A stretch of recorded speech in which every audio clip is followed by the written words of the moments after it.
दिन के अंदर इस चैप्टर को हम कंप्लीट करें। आज जनरल एक चीज़ें लेकर हमें चलनी है। चैप्टर में 4 की बेसिस किस चीज़ के ऊपर आती है आपके पास।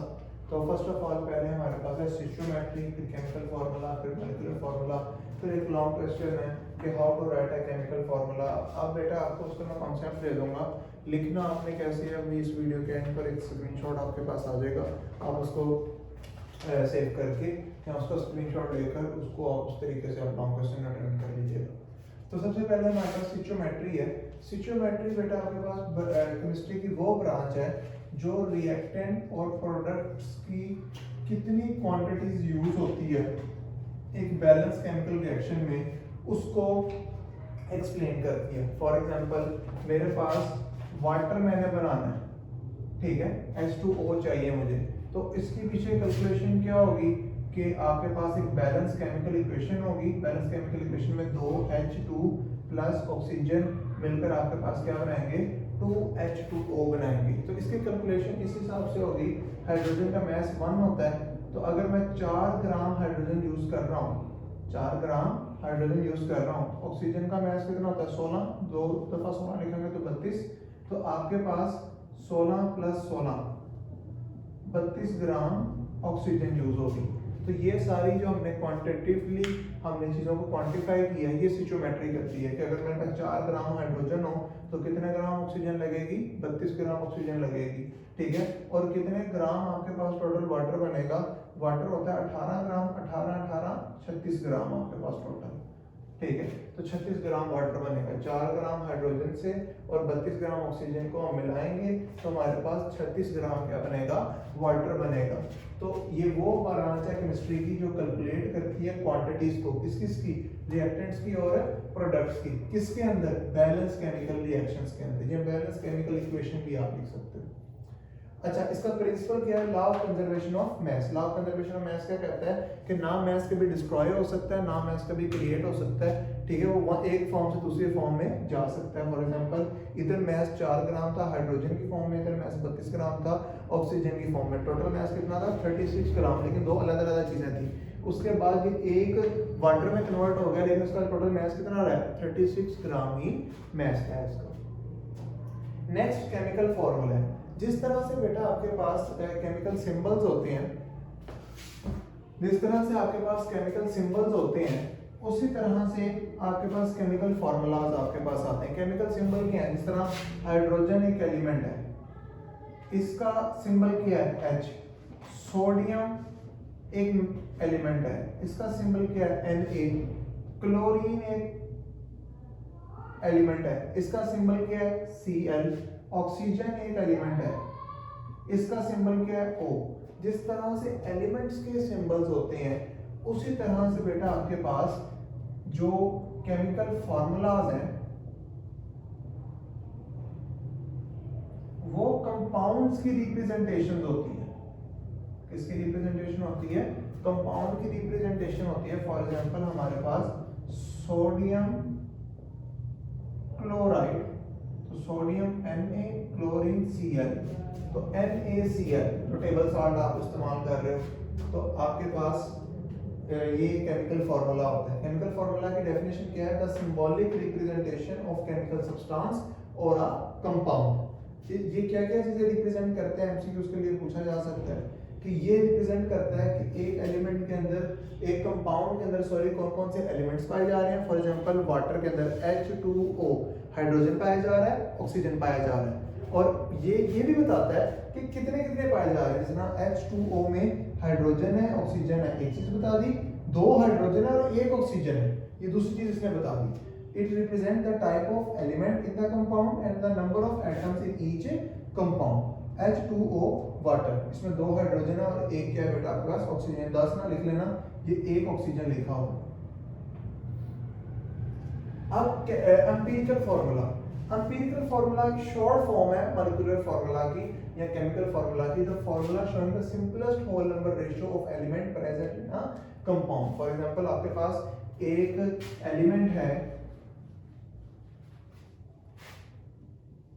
ग्लूकोज C6H12O6, 6 कार्बन है, 12 हाइड्रोजन है और 6 आपके पास क्या है ऑक्सीजन है।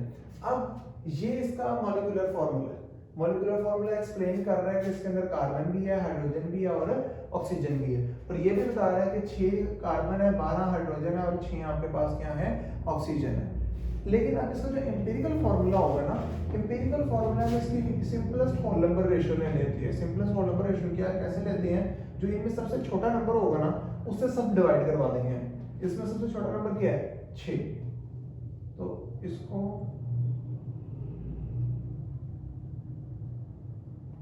ये 1 आ गया, 2 आ गया, ये भी 1 आ गया, तो C1 लिखने की जरूरत नहीं होती, C2O ये 1 लिखने की जरूरत नहीं है। तो आपके पास CH2O ये इसका एम्पिरिकल फार्मूला है। ये क्या आ गया बेटा, इसका एम्पिरिकल फार्मूला आ गया।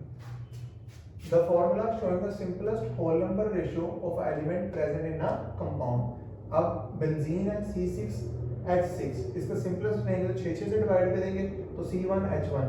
ग्लूकोज है अभी कर लिया, वाटर है H2O। अब ये कई एलिमेंट्स आपके पास ऐसे भी होते हैं जिनका जो एम्पिरिकल फार्मूला होता है वही मॉलिक्यूलर फार्मूला है, जो मॉलिक्यूलर फार्मूला है वो एम्पिरिकल फार्मूला है, क्योंकि वो ऑलरेडी सिंपलेस्ट होते हैं। और एक इधर एमसीक्यूज का पॉइंट है कि जो आयनिक कंपाउंड होते हैं, कोवलेंट कंपाउंड पे आप कह सकते हो कि शायद उसका इक्वल हो शायद ना हो, ठीक है, इक्वल हो भी सकता है नहीं भी हो सकता, लेकिन आयनिक कंपाउंड जो भी होंगे उनका मॉलिक्यूलर फार्मूला हमेशा इक्वल होता है आपके पास एम्पिरिकल फार्मूला से। फार्मूला यूनिट कहा जाता है नॉर्मली, लेकिन हम अगर लेमैन लैंग्वेज में कहें जो उनका मॉलिक्यूलर फार्मूला है वही उनका क्या होगा, एम्पिरिकल फार्मूला होगा, क्योंकि ionic compound already simplest whole number ratio में पाए जा रहे होते हैं। अच्छा, नेक्स्ट लॉन्ग क्वेश्चन है how to write chemical formula of a binary ionic compounds. अच्छा, इसको अगर हम करेंगे, सॉल्व करें तो साथ साथ एग्जांपल करते जाएंगे, ऊपर ऊपर हम चीजें करते जाएंगे। फॉर एग्जांपल पहली चीज आपके पास ये आती है कि आपको एक कंपाउंड दिया जाएगा, आपको क्या दिया जाएगा, एक कंपाउंड दिया जाएगा। सबसे पहले हमारे पास कंपाउंड में फॉर एग्जांपल लिथियम ऑक्साइड आ गया, हमारे पास क्या आ गया, लिथियम ऑक्साइड। अब लिथियम ऑक्साइड में सबसे पहला जो काम है वो आपने करना है आइडेंटिफाई कटाइन एंड अनाइन। आपने कटाइन लिखने हैं और अनाइन लिखने हैं। कटाइन क्या होता है, वो चीज जिस पे पॉजिटिव चार्ज आएगा, अनाइन वो होता है जिस पे नेगेटिव चार्ज आएगा। जो मेटल्स होते हैं वो कटाइंस होते हैं, जो नॉन मेटल्स होते हैं वो अनाइंस होते हैं। तो मेटल हमारे पास लिथियम है तो ये मेटल आ गया, ऑक्सीजन आपके पास क्या है, अनाइन है, तो ये आपके पास दूसरे नंबर पे आएगा। तो हमेशा पहले कटाइन लिखते हैं उसके बाद अनाइन लिखते हैं। तो हमने पहला स्टेप कर लिया, कटाइन और अनाइन को आइडेंटिफाई कर लिया। इसके बाद बेटा हमने उनके सिंबल लिखने हैं। क्या लिखने हैं, उसके सिंबल। लिथियम का सिंबल क्या होता है, Li। ऑक्सीजन का सिंबल क्या होता है, O। ठीक हो गया। दूसरा काम क्या है हमारे पास, दूसरा काम ये है कि हमने उनका चार्ज लिखना है। क्या लिखने हैं, चार्ज लिखने हैं। आपके पास लिथियम +1 चार्ज शो करता है, ऑक्सीजन -2 चार्ज शो करता है। जो उसकी नॉर्मल वैलेंसी है वो आपने वैलेंसी ऊपर लिख दी। लिथियम +1 करता है और ऑक्सीजन कितना करता है, -2 करता है। नेक्स्ट आपके पास क्रिस क्रॉस मेथड है।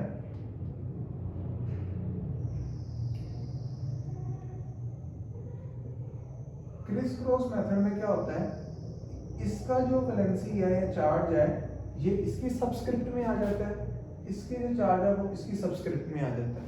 फॉर एग्जांपल ये -2 था, हम इसमें प्लस माइनस को इग्नोर रखते हैं, सिर्फ चार्ज के मैग्नीट्यूड आता है। Li2 हो जाएगा और ये 1 था, ये उसको लिखने की जरूरत नहीं है।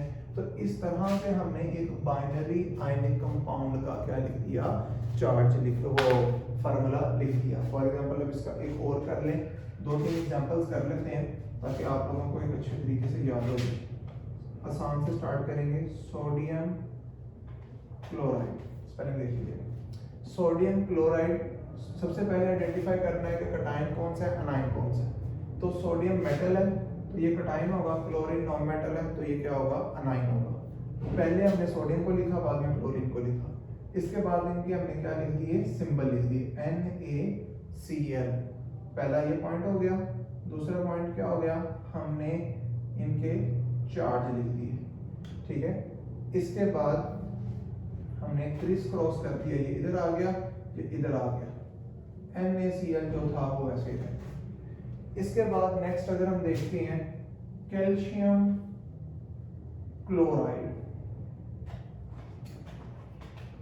कैल्शियम क्लोराइड में सबसे पहले कैल्शियम मेटल है तो ये पहले आ गया, क्लोरीन नॉन मेटल है तो ये बाद में आ गया। इसके बाद कैल्शियम के ऊपर +2 चार्ज आता है, क्लोरीन के ऊपर -1 चार्ज आता है। अब क्या होगा, क्रिस क्रॉस मेथड होगा, ये इधर आ जाएगा, इसके चार्ज इधर आ जाएगा, कैल्शियम के साथ 1 लग गया, लिखो ना लिखो कोई फर्क नहीं पड़ता, 2 है इधर तो इधर आपके पास क्या आ गया, 2 आ गया। तो ये कैल्शियम क्लोराइड का क्या आ गया, फार्मूला हमारे पास आ गया। इसी तरह हमारे पास एल्यूमिनियम ऑक्साइड, एल्यूमिनियम मेटल है, ऑक्सीजन नॉन मेटल है, तो पहले हम एल्यूमिनियम का लिखेंगे, एल्यूमिनियम ऑक्सीजन आ गया। अब हमने इसकी वैलेंसी लिखनी है, एल्यूमिनियम की वैलेंसी होती है +3, ऑक्सीजन की होती है -2, प्लस माइनस लिखिए को इग्नोर करेंगे। क्रिस क्रॉस मेथड, ये इधर आ गया, ये इधर आ गया, तो एल्यूमिनियम के नीचे 2 आ जाएगा, ऑक्सीजन के नीचे क्या सबस्क्रिप्ट में क्या आ जाएगा, 3 आ जाएगा। तो इस तरह से हमने how to write a chemical formula कर दिया। इसका लॉन्ग क्वेश्चन कैसे आपने करना है, क्या लिखना है, ये वीडियो के एंड पे मैं आपको उसमें तस्वीर दे दूंगा। अगेन हमने क्या पढ़ा, स्टोइकियोमेट्री जो कैलकुलेट करती है रिएक्टेंट प्रोडक्ट की क्वांटिटीज को। Chemical formula representation of chemical substance, ये बताता है कि एलिमेंट्स कंपाउंड में कौन कौन से हैं और कितने कितने हैं। Empirical formula simplest whole number ratio बताता है, ठीक है, कुछ सेम भी हो सकते हैं, कुछ डिफरेंट भी हो सकते हैं, लेकिन आयनिक कंपाउंड का हमेशा जो मॉलिक्यूलर फार्मूला होगा वही एम्पिरिकल फार्मूला होगा। किस तरह से हमने राइट करना है, आइडेंटिफाई करेंगे कैटायन एनायन को, सिंबल लिखेंगे, चार्ज लिखेंगे, क्रिस क्रॉस मेथड करेंगे और दैट विल बी इट। ये बेटा हमारा आज का काम कंप्लीट हो गया। ठीक है बेटा, होप सो आपको समझ आई होगी कि मसला होता